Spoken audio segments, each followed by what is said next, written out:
Yay. So, Acho, is the blowout loss a bad look for Aaron Rodgers? It's a terrible look. It couldn't get worse. It was Aaron Rodgers looks like a fool.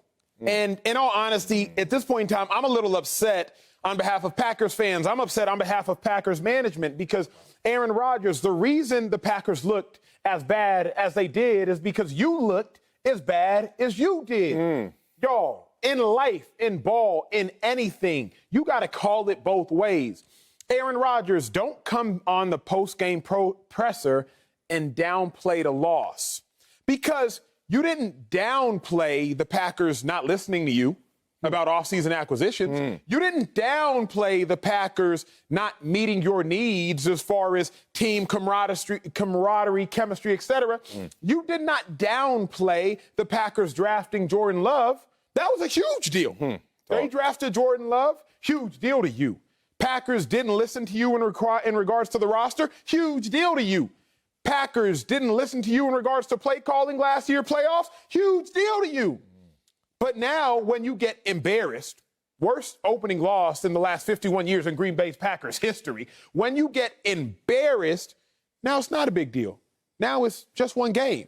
Well, Jordan Love was just one draft pick. Randall Cobb was just one player. Jordy Nelson was just one player. Your GM is just one guy.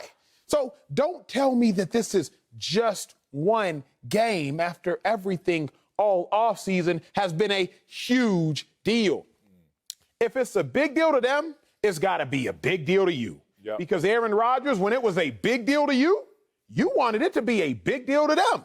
So as I look at it, though, I think it's a terrible look for Aaron Rodgers because now it is as if everything he did in this offseason was in vain.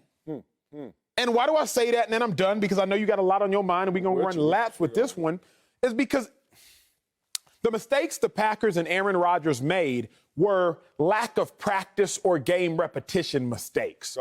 Down 17-3. It's a ball game, y'all. Early third quarter. Aaron Rodgers, you march your team down the field, you threw a bonehead interception. It's dumb. Whether you're a rookie or a 16-year NFL veteran, dumb play. Aaron Rodgers wouldn't make that mistake in week 4, 5, or 6. You make that mistake because you haven't played the game in a little while. Or maybe you haven't practiced in a little while. Later in the third quarter, 17-3. Still a ball game. The Packers defense just forced a 6-and-out on the New Orleans Saints. Aaron Rodgers, go down the field, get 6, get 7, get 3, make the game. Aaron Rodgers, another deep, mindless interception. That just came from a lack of playing ball and just carelessness. The Packers looked atrocious because Aaron Rodgers looked atrocious. Yes, it's just one game, but Cobb was one player. Jordan Love was one player. Jordy Nelson was one player. If it's a big deal to Matt LaFleur, Rodgers, it needs to be a big deal to you. Man. I got to pile on with you, and then I'm going to have to jump off that pile that we're going to make as I pile on with you. This was a horrible look for Aaron Rodgers. Worse look than that ponytail he got going on right now. That thing look That too. Boy, that's a truck stop look, man. What the hell? Let me get some nachos. Aaron Rodgers, clean it up. Clean your game up as well. Here's the problem. Aaron Rodgers, you know what's going to happen right now in their narrative going forward. Everyone's going to marry your offseason and all that commotion and all those issues and you kicking up dust to that bad performance. Basically, you gave back all the leverage you had because the only leverage you had in the first place was your greatness. And as soon as they can say you're not great, even for a week, and they can start looking at you as goodness instead of greatness, talk about it. They're going to start talking to you a different way. Right now, Aaron Rodgers can go into the presser after his coach and say, well, those are his words and these are my words. And we're going to listen to Aaron Rodgers' words. But at the same time, if we don't see the performance, then we stop listening to those words. Let me give you an example. Sha'Carri Richardson. A lot of people were talking about her at the Olympics and Olympic trials and then missing the Olympics and then the Prefontaine after the Olympics. Do people know that she ran last week and got dusted again and nobody's talking about it anymore? You know why nobody's talking about it anymore? Because the performances are adding up now. Now we don't even want to hear about you unless you're on Drake album or something like that, right? Emmy and all the stuff she's doing. Point being, it's the performance first. And Aaron Rodgers always had that, at least this offseason. Why? It's coming off an MVP performance. So we're going to listen to whatever you got to say. When you come off of this level of performance, all of a sudden we start listening a little differently. Yeah, we still have love for you, Aaron Rodgers, because you're Aaron Rodgers the Great. But don't you dare convert into Aaron Rodgers the Good. What was so bad about this one is Aaron Rodgers, We saw you make plays that it just didn't seem like you were so committed to making good plays from. What does that mean? Old Aaron Rodgers looked like he had conviction with everything he did, good, bad, or ugly. Yesterday, I saw some plays that consequence didn't matter, it just seemed. Like you said, the one play where he's looking at the rush, which Aaron Rodgers can get away with that. But looking at the rush, lose tracking of Devontae Adams, throws an interception, and it felt nonchalant. Mm-hmm. Why did it feel nonchalant? Because we already know we have a story in our head that Aaron Rodgers is not all in. When you say, I may play or retire, here's the worst part about this if you go forward and actually play. Everything you do wrong, we're going to say, was he 50-50 in terms of preparation with it? And that's what I left that game thinking. Was Aaron Rodgers fully convicted, fully committed to the task at hand? When people say keep your eyes on the prize, it doesn't take a lot for you to just look like he looked at that pass rush. Just look a little off of the prize to all of a sudden stray away from the intended goal. Aaron Rodgers looked like a guy who was just frankly distracted. He looked like a guy who had too much going on for him to prepare and fully focus in on the prize. If he continues like this, which I know he won't, but if he doesn't change his mind, what's out there is going to continue to look the same. So you're right. The problem is Aaron Rodgers set himself up for failure, and after game one, he's failing. Mm-hmm. And it's all his fault. Mm-hmm. Because the biggest issue in all of this, and I don't know if anybody else going to tell you, but Marcellus Wiley just did, and I will echo it. Aaron Rodgers has now given us a narrative to run with. Yeah. And it might be a false narrative, but it's a narrative nonetheless. Mm-hmm. Aaron Rodgers goes out there and struggles last year against the Tampa Bay Buccaneers. We didn't say he was uncommitted. Mm-hmm. We didn't say he was distracted. Mm-hmm. We just said the Bucs had a good defense. Yeah, they put it on him. Aaron Rodgers comes out here, struggles week one against another good defense in the Saints. Now, nonchalant, uncommitted, lackadaisical, just doesn't care. Why? Because all offseason, Aaron Rodgers gave us a narrative. He gave us the narrative that he doesn't care that much. His team is at offseason team activities. He's kicking it in Hawaii. He gave us a narrative that this was all a joke to him. He wore a T-shirt that says, I'm offended. He gave us a narrative that what is supposed to be a game, yet serious because it's a profession, is really just one big $1 million joke. He can take it. He can leave it. Well, I might retire. It's Aaron Rodgers. Right. That's what he's talking about. So, Aaron Rodgers, you've given us a narrative. You set us up for failure. But here's the other thing. I would be remiss not to mention how atrocious a game he played. Aaron Rodgers threw the ball 28 times. He had a passer rating of 36.8. Aaron Rodgers could have thrown the ball into the dirt 28 consecutive times, gone 0 for 28, and his passer rating would have been 39.6, higher than his passer rating in the game. Do you all realize just how bad he played? I understand. He won the MVP last year. He has residual greatness. He has residual love in our minds, as he should. He is Aaron Rodgers. He probably going to come back and ball next week. But this week ain't next week, and this Monday ain't next Monday, so we sitting here for the moment. We talking. So the other thing that ran me hot is, A-Rod, you can't act like you care more than everybody else. Let's go. So because Aaron Rodgers has won a Super Bowl, has been a Packer, is the most probably famous person currently in that city, it's just as if, well, I care more than all y'all. Aaron Rodgers, the fans care too now. Right? Like the fans they care whether y'all win or lost, but even more than that, all your other teammates, they care as well. Because those that were at OTAs, bump OTAs, those that were committed to training camp, those that were committed throughout the course of this offseason, they wanted to come out here and not get embarrassed. Because not only did you embarrass yourself, you embarrassed everybody else that dons that Packers uniform. 38-3. You embarrassed all of them. So don't just sit there and, it's just one game. Yes, Aaron Rodgers is an MVP. Your resume, your aura, your name, it can afford an embarrassment like that.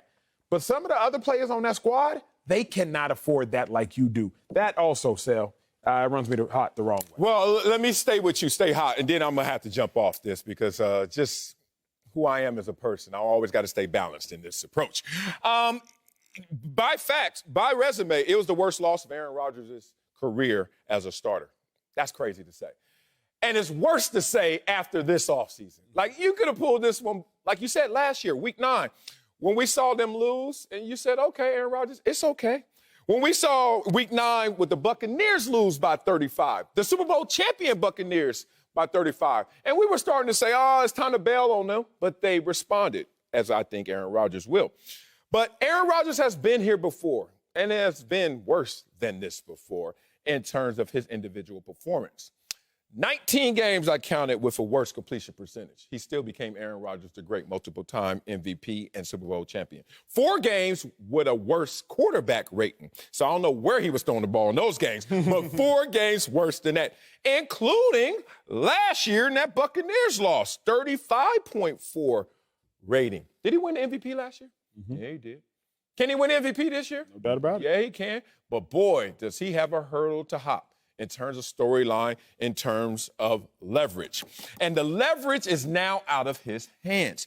I hear a lot of people out there, especially activists, always talk about power to the people, power to the people. Well, this is one time I'm going to tell y'all, the power's already with the people. Once we start thinking something different about you, oh, we got the power.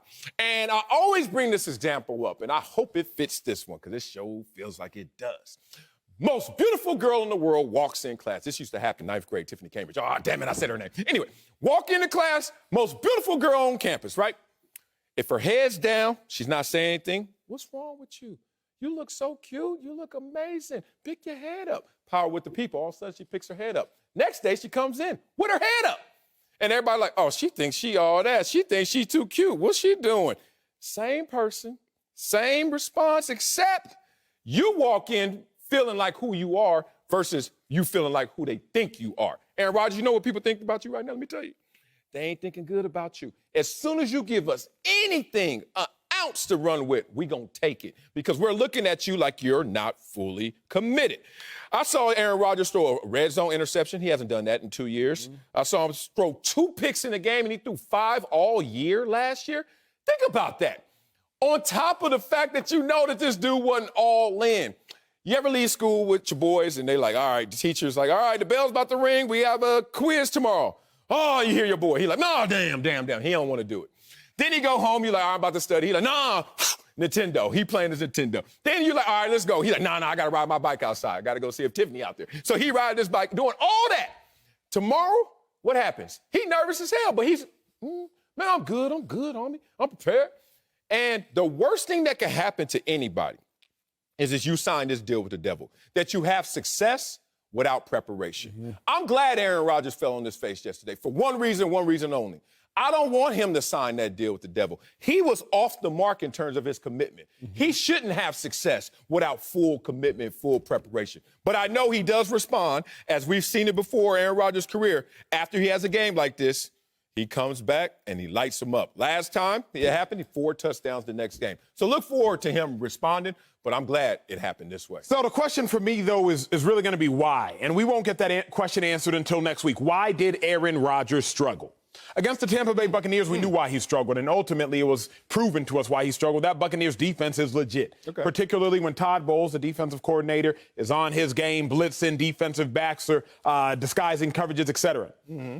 Against the Saints, why did he struggle? I don't know. We know the Saints' defense is fairly legit, but in the same breath, did he struggle because he had less preparation and less focus the entirety of this offseason than he has in previous offseasons? You know the phrase, Noah didn't wait till it started raining to build the ark. It's drizzling. And it's drizzling for every team. Is it drizzling or is it just cloud cover? Miami cloud cover, too, which is real clouds. The reason I say it's drizzling is the season has started for everybody. I ain't talking just for the Packers. It's drizzling now, y'all. Now, for some teams that already built their ark, they going to be all right. They just going to take coverage. But for other people, Aaron Rodgers, he might be in position where, they just felt the first drop. And it was a couple drops. You lost 38-3, worst opening season loss in 51 years in Packers history. And now Aaron Rodgers, Randall Cobb, grab the plywood. I'm going to get a hammer. Aaron Jones, Devontae. Y'all grab your hammers. Y'all grab your pliers. Let's get to work. Somebody grab a saw. It's too late to start building once it starts raining. You can't wait till it rains to build the ark. Maybe it was just a bad game, and you can't attribute any of this to Aaron Rodgers' lack of focus and preparation. But if not, if not, it's going to be real bad for the Packers going forward. Thankfully, they're in a terrible division as it stands. You're right. Too late sounds so damning, but they always say you prepare in the offseason and then you perform during the regular season. Yes, sir. You can't prepare during the regular season. That's the 80s, 70s NFL. You come in here not ready. These dudes are way ahead of you in terms of performance. I give you that. But I'll also give you this. Despite it being the lowest passer rating in history by a reigning NFL MVP the next year, let's say this. What did Aaron Rodgers do after he had that 35.4 outing in terms of quarterback rating against the Bucs last year? The next game, 132 passer rating, 4 touchdowns, donut interceptions. I just don't like to see the tug of war between Aaron Rodgers and his coach already. Well, those are his words. Yep. My word. I don't like that. Already. Passive aggressive. We doing that. Yep. I also don't like the tug of war between him and all his invincible teammates who don't want to pull with Aaron Rodgers, but can't stand up and pull against him. They're there, but they can't say anything in totality yet. All that adds up to, look, I think Aaron Rodgers will respond, but right now, if you don't, boy, it's a narrative that's coming for you.